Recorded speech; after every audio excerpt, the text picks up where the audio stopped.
जरूर, मैं आपको एक मजेदार गरीब किसान की कहानी सुना सकता हूँ।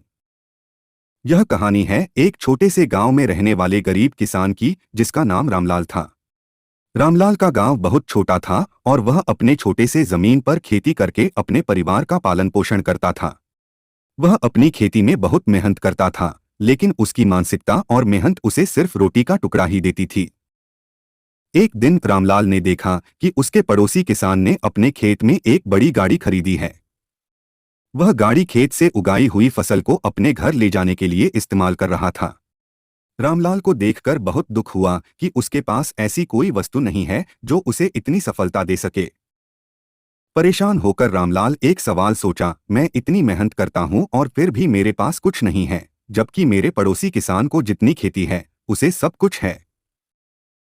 फिर रामलाल ने निश्चय किया कि वह अपनी भाग्य को बदलने के लिए कुछ करना चाहिए।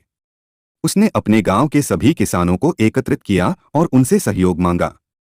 उन्होंने सभी किसानों को बताया कि उन्हें अपनी फसलों को बेहतर बाजार में बेचने के लिए मिलकर काम करना चाहिए। किसानों ने रामलाल की इच्छा को समर्थन दिया और वे सभी मिलकर गांव के पास एक साझा कृषि बाजार स्थापित करने लगे। उन्होंने खेती से संबंधित सभी सामग्री जैसे खाद, बीज, खेती उपकरण आदि साझा करने शुरू की। इससे गांव के किसानों को सस्ती सामग्री प्राप्त होने लगी और उनकी खेती में उन्नति हुई। धीरे धीरे रामलाल और उसके साथी किसान गांव के अलावा अन्य क्षेत्रों में भी अपनी फसलों की बिक्री करने लगे। उनकी मेहनत और साझेदारी ने उन्हें अच्छा मुनाफा दिया और उनकी आर्थिक स्थिति मजबूत होने लगी।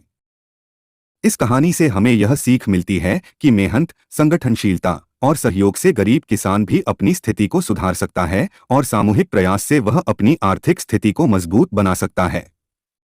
रामलाल की इस मजेदार कहानी ने यह साबित किया कि हर किसान को उनके अधिकार और संगठन की शक्ति में विश्वास होना चाहिए।